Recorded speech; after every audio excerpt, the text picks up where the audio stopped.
Welcome, everyone. The topic of this, or the title rather, I should say, of this panel is, in capital letters, The Day After. What next for the rules-based order? I got to say, The Day After, capitalised, has a mildly post-apocalyptic ring to it. It sort of brings to mind some of those late 90s movies where enormous tsunamis swamp US megacities. But hopefully that isn't an omen either for this discussion or for the next few weeks. Obviously, the subject for this discussion is not just the US election, but what a second Trump administration might look like for the region, what a Harris administration might look like for the region. Not only the bilateral relationship between the next incoming US administration with both India and Australia, but also how the region might respond to shifts in the US and the way that it might work together, whether that's through groups like the Quad or through other groupings, to try and secure its prosperity and its security in an increasingly fractured and uncertain world. And fortunately, we have a panel which is superbly well equipped to answer all of these questions. I'll go straight through it. First of all, of course, to my right, we have Marise Payne, Australia's former Foreign Minister and first female Defence Minister as well. This means, as her biography states, that she spent, quote, 7 years as a member of the National Security Committee of the Australian Cabinet in the most challenging and complex strategic environment of recent decades. I think that holds true, perhaps even compared to today, though some might argue, and this will, of course, give her some unique insights into what's happening at the moment and what might happen in the coming years. On top of that, we've got, of course, Samir Saran, the president of our ORF. You've heard from him so much so far, I'm not going to introduce him again. He needs no introduction, but Samir, you've once been described to me as perhaps the most candid person in New Delhi. I'm sure you'll bring that typically candid quality to this discussion. We really look forward to you answering questions instead of asking them. And finally, we've got, of course, Lisa Singh, a former Australian senator, now the CEO of the Australia-India Institute, and since leaving Parliament, of course, Lisa has ploughed her considerable energies into trying to bolster the Australia-India bilateral relationship, and really looking forward to your insights as well. Now, obviously, this comes as results are just starting to flow into the US. If anyone sees anything decisive or interesting, Justin, I'm looking at you, please let me know. Send me a text or raise your hand, but I'm going to be blissfully ignorant otherwise. So let's start, perhaps, before we go to any sort of horse race question, to a really fraught question, which is, what's the fallout from this contest? And in particular, what I'm wondering is, what is the prospect, it's a horrible question to contemplate, but what is the prospect of real political violence in the US in the wake of this election? Obviously, everyone in this room would desperately hope that it is calm, but I might perhaps start with you if that's all right, Marise. Are you anxious about this prospect? Do you believe there is a realistic prospect of serious unrest, perhaps particularly if Harris is successful by a narrow margin? Or are you a little bit more optimistic? And do you believe that the fever might be able to break in the US? Well, I'm not sure that speculation actually necessarily helps Stephen, but I was in DC just 2 weeks ago with Hoover Institution doing some work there, and I found DC to be, and it is Washington DC, right? So It is a microcosm, a bit like Canberra, only much larger. Found it to be tense and slightly fraught, both at the officials level and amongst political friends, but certainly with a readiness, given the experience of January 6th, after the last election, with a readiness to make sure that everything was put in place to avoid anything like that. Nobody wants to see that anywhere. We spend our lives as proponents of democracy and freedom trying to avoid those outcomes in relation to any political process. So, of course, that is a very confronting and challenging proposition. And I hope that our friends in the United States are similarly minded in terms of making every effort to avoid such an outcome. Samir, what do you think? What's your assessment of the state of US democracy right now? Do you believe it is eroding, or are you confident that it's still got that wonderful capacity, that regenerative capacity to rebound that we've seen in the past? And what's your assessment of how things may play out over coming weeks? Look, I love this question. Normally it would be an American who would be asked to comment on India's democracy. Yeah. Well, we can come I to just that. love this question. And can you repeat it? I didn't hear it. Look, we should be worried, not just because of the potential violence or a refusal to accept the outcomes from either of the candidates, by the way. I think right now, I'm not sure that the belief that somehow the Democrats will accept a close verdict and will accept Donald Trump as their president should be taken for granted either. So I think it's fraught. And I agree with Minister Payne that it's, I think both parties are on the edge. Both segments of society are on the edge, and whoever wins will lose half of America. Yeah. Let's be very clear. And that's the American future, that the next president of America will lose half his country or her country from day one. And I think that's the tragic outcome of the process. However, I'm a firm believer that democracies heal themselves. And that is why this process is so sacrosanct to so many of us. We believe in democracy because we know how to heal ourselves. And I think we may be going through a terrible decade, but I believe in America's, and by the way, any robust democracy's capacities to come up with frameworks that respond to the shortcomings and the deficiencies that have surfaced. So I'm a believer in democracy. I'm a believer in America, certainly. I think its demise and its regression is overly exaggerated in many circles. It's fashionable to talk about the decline of America. It's not true. But I think we are in a crazy season right now in that particular part of the world, and we should be all, as friends of the country, be supporting a peaceful transition, a wholesome transition, and hopefully nudging them that perhaps many of the institutions that have been conducting forensics on democracies around the world should now be conducting forensics on their own democracy. So, the State Department, instead of spending money trying to fix other democracies around the world, should perhaps strengthen their own systems, because clearly something ain't working. And if you see the candidates over the last 3 or 4 cycles, tells you that we are not seeing leadership of the kind we expect from America, even in the pipeline. So in many ways, it's not just the refusal to accept outcomes. It is also a pipeline that is not producing visionaries that the sole superpower of the world must be able to churn out regularly. Yeah. So it is, opposition leaders having court cases against them, police cases against them, media declaring allegiance to one political party or another. This happens in the erstwhile third world. This doesn't happen in that part of the world, right? So it is a poor shadow of what it used to be, and I think we should support it at this stage. Let's go, just because we've got an awful lot of ground to cover, let's talk about the 2 possible outcomes. I might come to you again on this, Samir, before going to Lisa after this. Let's say it's Harris. What does the Harris administration's policy in the Indo-Pacific look like? There are remarkably few clues out there, right, at the moment. We still don't really have a sense of exactly who should appoint necessarily to those key advisor positions, although there are a few names circulating. But starting with you, Samir, and then perhaps Lisa, do you get a sense that we'll be looking largely at, broadly speaking, continuity from the Biden administration? Will there be perhaps a bit less of a focus on our immediate region? Some people have speculated that Harris is likely to be more preoccupied with the Middle East and Europe than perhaps Biden was. What's your assessment early out? Look, you would bet on continuity, a degree of continuity. That would be a comfortable bet to make. However, I think we also have to see a broader trend that is now at play in the US. And a friend of mine described it very cleverly as not isolationism, but insulationism. American security and foreign policy community has been very cleverly building partnerships around the world, including with India, for example, or the Quad, the plurilateral groupings, which will allow American recalcitrants in terms of their engagement to be managed through a grouping of partners who will carry the slack, even as America gets preoccupied with itself. So I think there will be continuity. There will certainly be less exuberance than the Biden administration. It will continue to decline.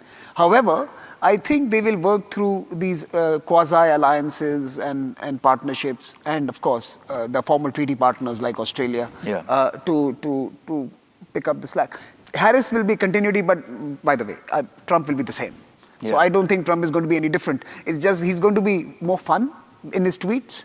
But as far as the region is concerned, I don't think there is too much of a divergence between the Biden policy and... You don't think people in Seoul and Tokyo, for example, might have a different view on that? I'm sure they do, but you look, if they understood the English language like I do, it is fun. Trump is fun, right?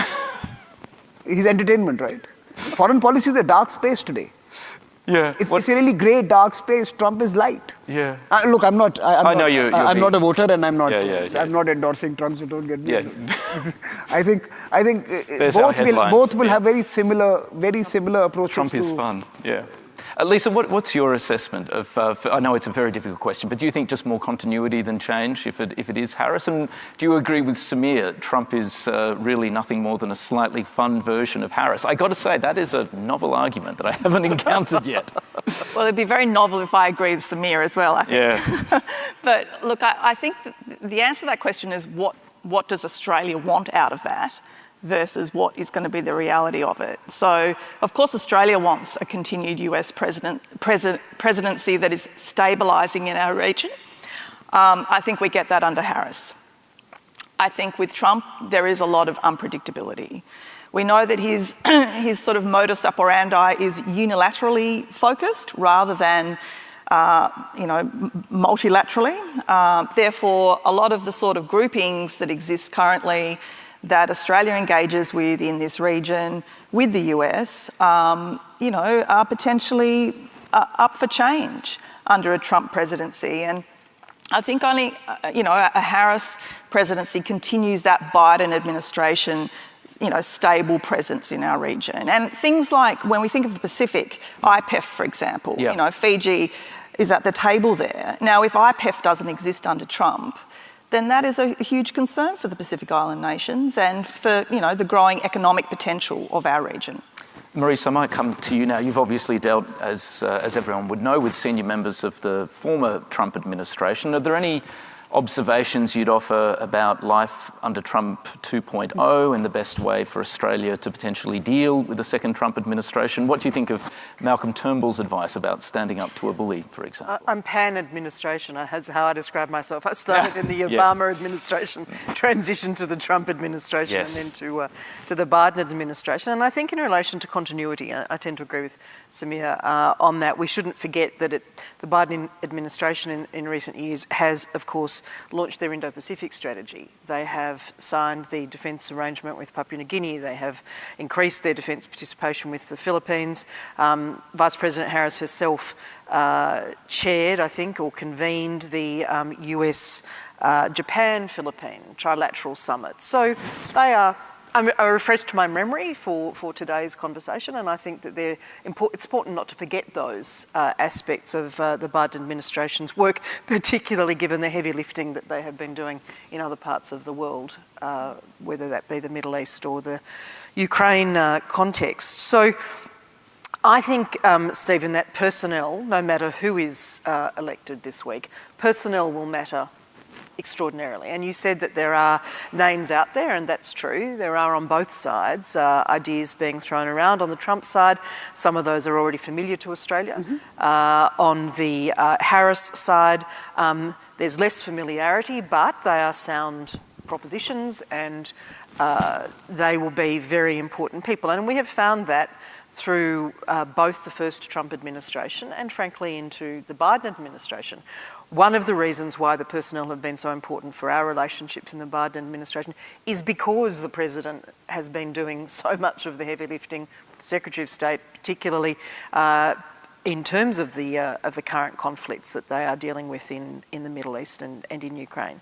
In the Trump administration, I dealt with 2 Secretaries of State, 2 Secretaries of Defence, and I think in total 3 or 4 national security advisors. A lot of churn. So we know that it is important. So yes, there was churn, but the Australia-US relationship was able to continue due to the hard work, frankly, on both sides, and I'm not talking about myself, I'm just saying in broad terms, on both sides. From officials and from individuals who held those key roles.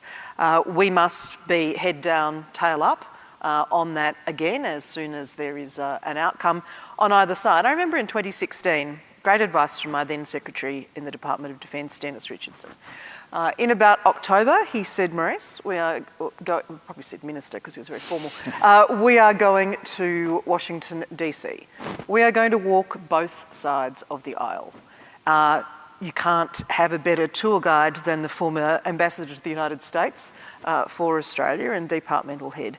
We did that. I made contacts and connections in 2016 that literally continue to this day on both the Democrat and the Republican side. It was an invaluable engagement. When we got to DC, Joe Hockey wasn't there. Dennis was a little, where's the ambassador? The Minister for Defence is here. Joe had taken himself off to Cleveland, to the Republican convention. He was the only diplomat in Washington, DC who had taken himself to Cleveland for the Republican convention.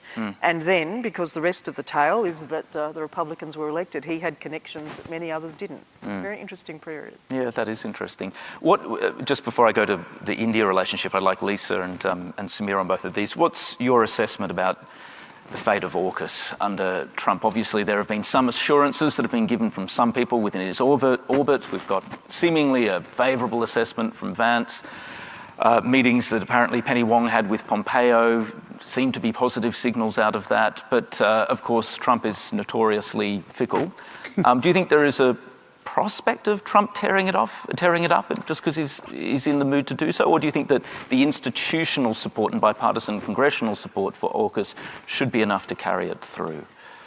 I'm confident that AUKUS would be taken seriously by a Trump administration and its officials. It's a trilateral arrangement that Australia is making a very significant financial contribution to as well. And that has been part of the dialogue in the past. We make a contribution to pay our way, as it were, in inverted commas, and were seen as a contributor in the 2016 to 2020 period by the Trump administration. That's really important. I think the engagement of the UK in AUKUS is relevant as well. They would obviously be saying, I think, to any new administration in the United States, this is something to which we are wholly committed and we want to continue that. I would like to think that is where Sir Keir Starmer would take that as Prime Minister. As I understand it, the former President has also been briefed by former Prime Minister Morrison in relation to AUKUS in terms of its inception. And that is, I think, also influential in terms of making sure that there's an understanding now. It's not something that we need to expect to be learnt about if that is the political outcome. So I'll then circle back to say the people will matter. Back to my first comments, the Secretary of Defence will matter, the Secretary of State will matter, the National Security Advisor will matter. Samir, how does this look from New Delhi? Generally speaking, most analysts seem to believe that India is very happy to work with either Trump or Harris. What's your assessment? What's the mood in Delhi? Look, I think that's right. I think we are less particular about who we need to deal with. I think that's a democratic outcome. And we will deal with whoever the people of the United States choose as their next president. And I think that's a fair basis to begin any relationship, that you will deal with the voice of the people. So for us, it doesn't really matter. And also, I think because Dr. Jaishankar said something very interesting yesterday. In his interaction with Justin, if I remember correctly, he explained very succinctly that our political culture is very different to the Australian. We never had to lean on America, never had an America to lean on. So we had to build our own strategic culture, our own security architecture. We had to create a room to maneuver, space to engage with many countries so as to secure our interests, right? So we didn't have a treaty partners like the US or anyone else who was so important to our thinking and our geopolitical culture that has emerged. So we are largely independent, autonomous, free agents. We know what we seek as a country. We know who are those who can help us achieve those.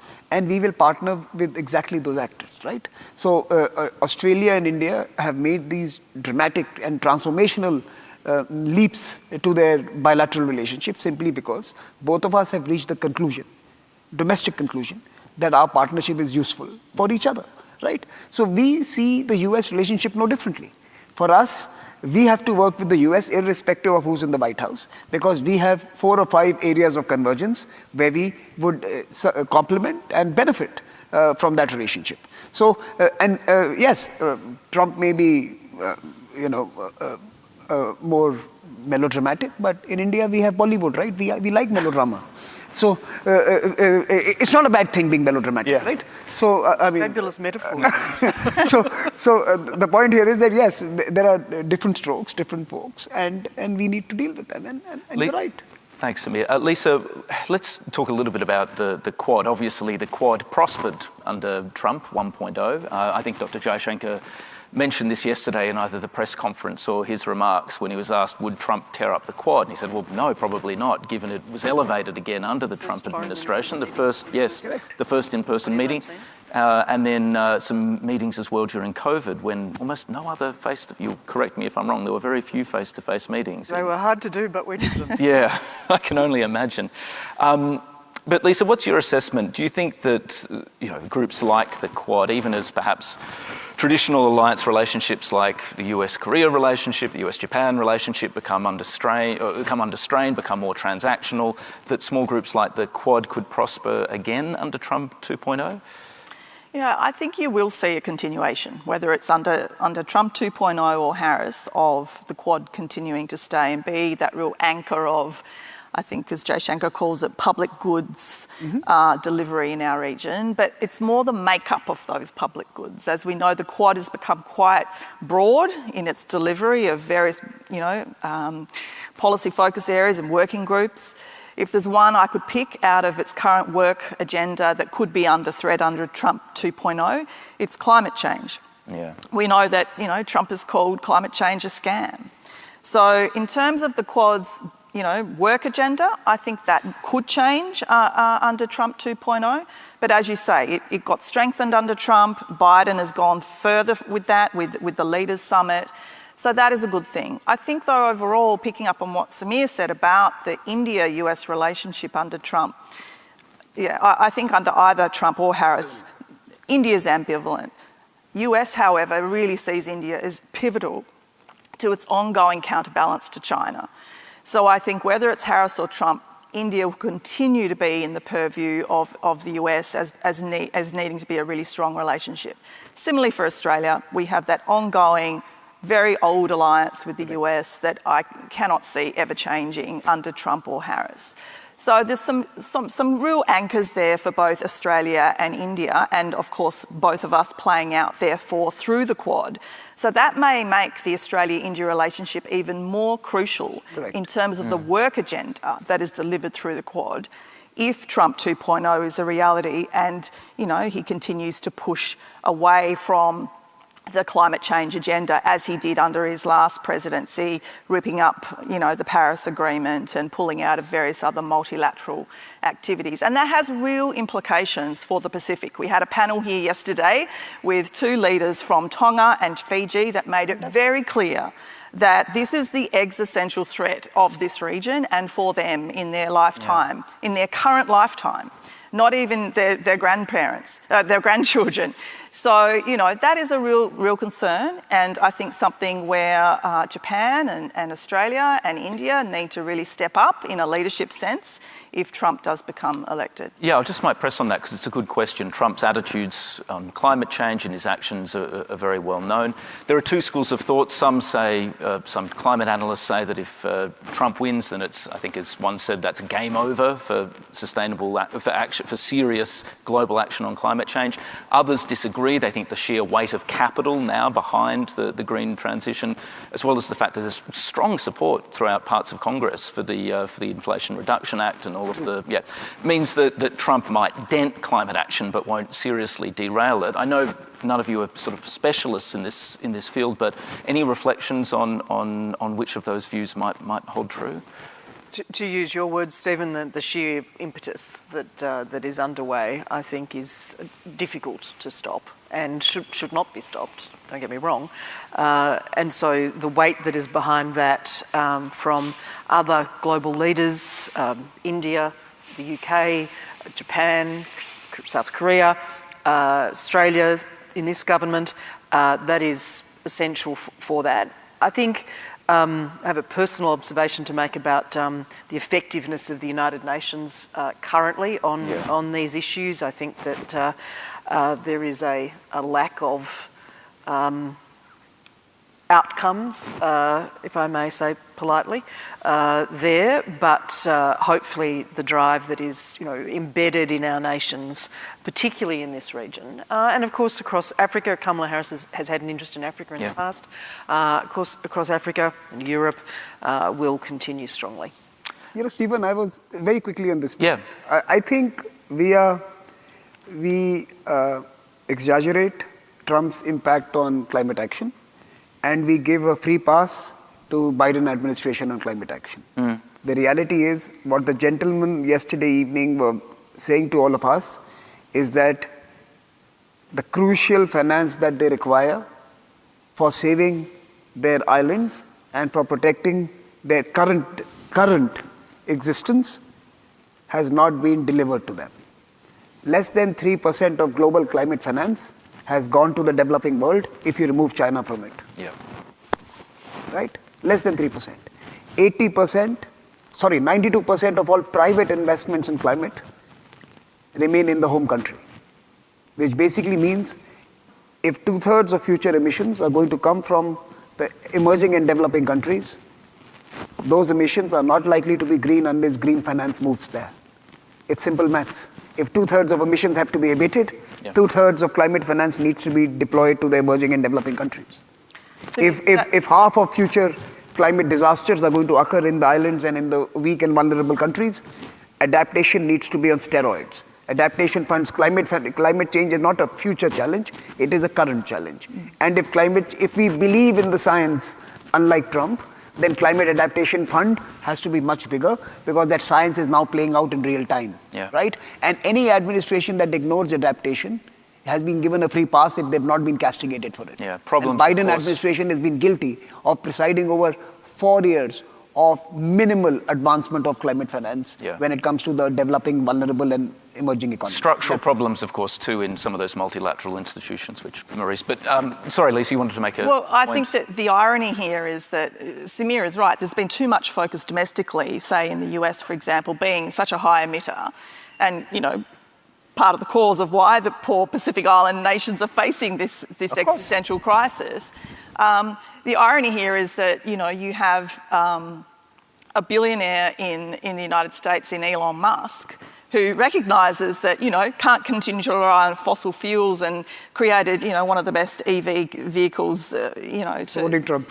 Is supporting Trump, who clearly doesn't follow that same agenda. But I think that domestic focus needs to shift away into a more global response, which is exactly what the Quad is about in our particular region, and why we need to ensure that its work agenda. By the way, I think with Trump, climate change is a semantics issue. It is not a real issue. As long as there's money to be made, he will support it. You have to move from climate change into energy transitions. And suddenly he starts thinking economics.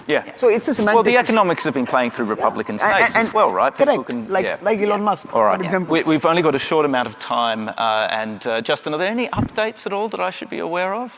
Sorry, I don't know why I'm coming to you. What's happening in Indiana, for the love of God? Can you tell? Yeah, Florida with Trump. Yep, no surprises there. All right, no breaking news yet, but Justin will jump in if there is. He's my new breaking news reporter. I think he's got James doing it. Look, quickly, because we are running out of time, one issue I wanted to touch on, not directly connected to the Quad, but which does connect to the relationship between India and the rest, is this extraordinary diplomatic confrontation that we've seen recently between India and Canada. I won't go over the entrail or pick through the entrails of it. I think everyone in this room knows what Canada has accused India of and the response we've seen from India. I might ask all panellists, starting with Marise on this and moving to Samir and Lisa, do you think this episode, is it safe to assume that Western countries, particularly Canada and the US, but perhaps with the backing of Australia, are trying to draw some red lines here when it comes to Indian behaviour? And do you think that this episode does seriously risk eroding strategic trust between countries in the West that are perhaps part of the Five Eyes, for example? between those countries and India? Or do you think in the end they view this primarily as a dispute between India and Canada and that its impact on those broader relationships will be marginal? I don't think it serves a great purpose for an Australian former recovering, I call myself, politician, to comment on those issues between Canada and India. They are a manifestation of aspects of that relationship. But to be fair, Stephen, globally, there are often extraordinarily sensitive bilateral issues between countries on which we could all take a view and have our 10 cents worth. And I don't actually think that adds to the great weight of consideration. When I was dealing, for example, with very sensitive issues with Iran, more broadly than the observation about arbitrary detention, which we participated in with a number of other key countries around the world, I wasn't really looking for everybody else's view on the Australia-Iran relationship to help me along. I was really working on the principle. And yes, I think you can work from the principle, but ad hoc comments, it's not really my style. Well, Samir, do you have any ad hoc comments that you'd like to make? Ad hoc comments is my style. Yeah. So let me make some. It's great to be on a board with, by the Yes, way. I can My imagine. ORF America board. So look, I will take inspiration from the great Australian statesman. And I know all of you will disagree, Malcolm Turnbull. But look, I think there is a personnel problem here. Marise mentioned that personnel are important. And I agree with her. The problem is not an India-Canada problem.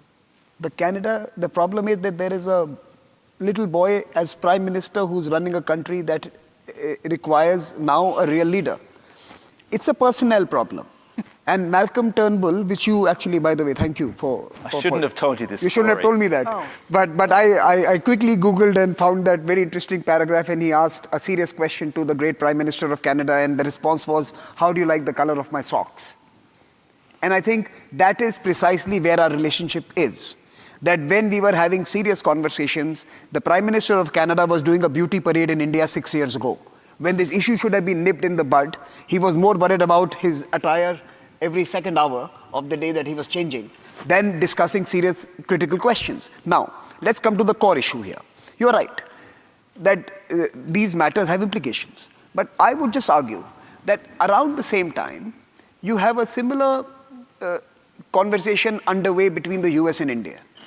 You have leaders on both sides having some discussions, which I'm not privy to and we don't really know. But based on newspaper reports, there is an exchange that is taking place between the US, security community, foreign ministries, etc. This is on the Payne matter, to be clear. Sorry? On the Payne matter. Correct. So there is a conversation that is underway. There are processes underway. There is cooperation underway. And adults are having that conversation. On the other hand, you have this preposterous Canadian accusation which the Prime Minister himself admits in Parliament really has no evidence to back it, and yet it has been blown up into international circus. And I think, A, friends don't discuss things in this manner, and I think there is a problem here. And B, that country needs a leader. Well, preposterous is what, I mean... Look, That's not the saying, point, I mean, the reason I'm saying preposterous is because... Not because it is necessarily factually untrue. Because it is not factually true. Because for it to be, I'm not saying it is untrue, Yeah. but for it to be factually true, there needs to be a submission of some facts. And those are missing. Evidence points in he says all evidence points in a direction. Have they yet submitted anything that the government of India has asked them for? And he has himself admitted in Parliament that he doesn't have any proof, but fingers point in that direction. Well, the point I'm trying to make is, I don't want to make this about Canada. God bless them.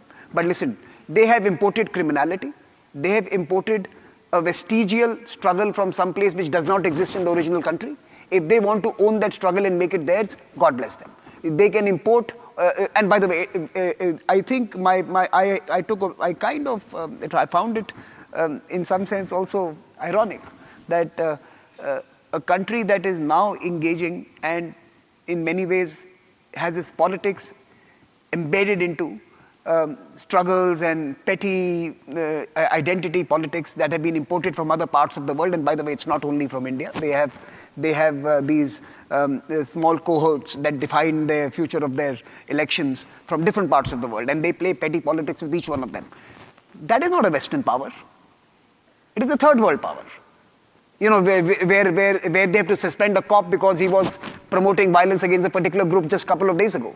That doesn't happen in a developed country, where you have criminality in the police force, where the petty politicians are involved in trafficking. I think let's be very clear here that yes, there is you guys all have a certain historic relationship with them, and you will obviously feel a little bit of affinity to them. But when you have a rational conversation, their behavior does not merit that kind of empathy. We're rapidly running out of time. So Lisa, on this incredibly non-sensitive and uncontroversial subject, why don't I bring you in now? Well, Do you have any, and I'll try and bring it back to Australia. Obviously, the issues that have sprung up between India and Canada when it comes to Khalistan do exist in Australia, although the magnitude of the problem is far, far, far smaller.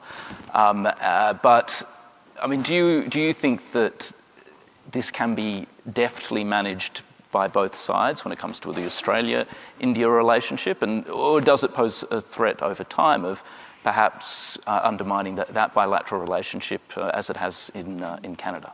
It reminds me of those Berenstain Bear books. I don't know if anyone used to read them, but it's what not to do when you look at Canada and India at the moment. I mean, I think it's really tragic because at a time when there is so much geopolitical competition, uncertainty, changing nature of our own region and beyond, to have a relationship like that go completely to the ground is not useful for any of us, let alone the two countries in question. So I think we can sit back here in Australia and feel quite happy with ourselves that we do have such a strong and robust and growing relationship with India, and that sort of playbook is not something that we would ever want to go down. That said, we do have some similarities in terms of, as you touched on, some tensions within our own diaspora.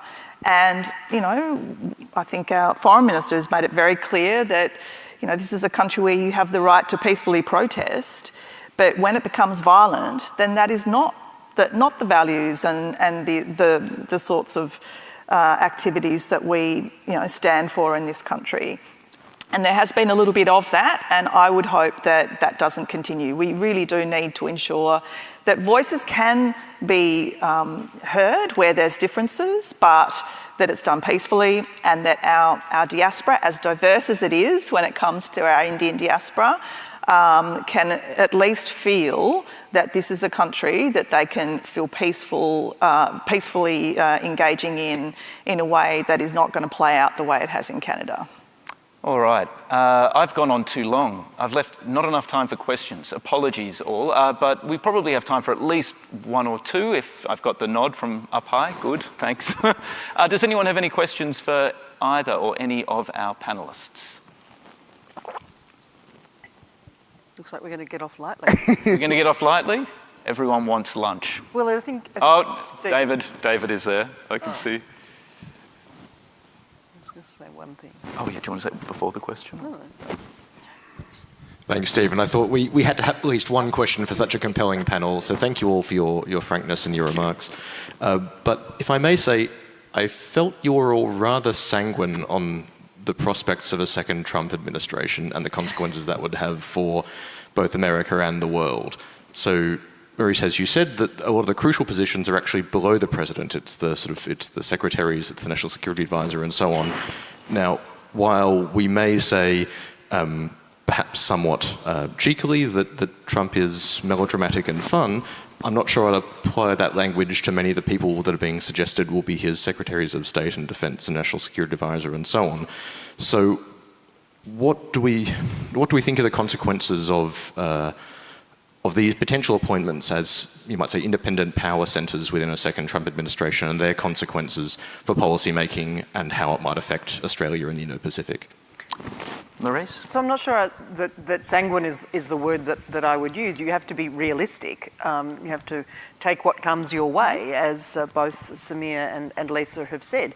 In the democratic process, we deal with our partners and allies around the world and whoever is served up to us as their new government. But I don't see any value in running around with our hair on fire at the same time in that context. That's no way to treat these very deeply serious relationships. So the point that I was trying to make is that from Australia's perspective, in the last Trump administration, I think we came out of that process perhaps in reasonable shape, better shape than many of our global partners and allies. We worked very, very, very hard at it as well. It was a great honour to work in the strong development of the Quad at the time, with the support of Secretary Pompeo, for example, to make sure that those Indo-Pacific relationships, which both for me, Secretary Mattis and then Secretary Pompeo were strong advocates for, strong proponents of, were core to what we were doing. So I have confidence in the systems, confidence in the officials, and although there will be significant change if there is a change of administration, I think the number is estimated at about 3,000 people across the system, not obviously just in foreign policy or national security. I do have confidence in the systems, and I have confidence in, from my part, the Australia-US alliance in particular. The last thing I wanted to say was to basically acknowledge both ORF and ASPI in terms of the work that they have done to bring this together. To be able to have this constructive conversation, to be able to have this discussion is a hallmark of the work that they both do as think tanks, and I really appreciate being invited to attend. Thanks for that. And with that, there's a big red screen in front of me saying time's up. So I'm afraid time is up. Thank you very much. Can you all please thank our esteemed panellists? Thank you.